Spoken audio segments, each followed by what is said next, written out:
Mark, what do you think of this new AMSOIL assembly lube? It's alright. Why do you like it?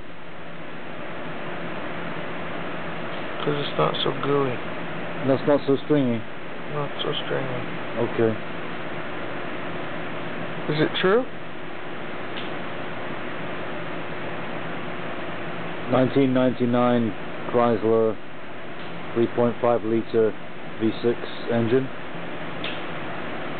partway through a rebuild.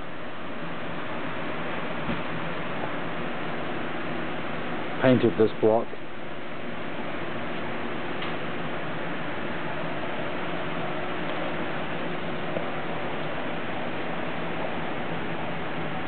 Reground crankshaft with matched bearings, main bearings and rod bearings.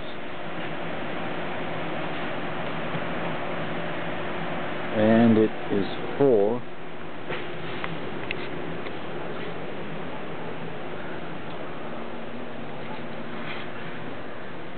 $1999 Chrysler 300M. Thank you for watching.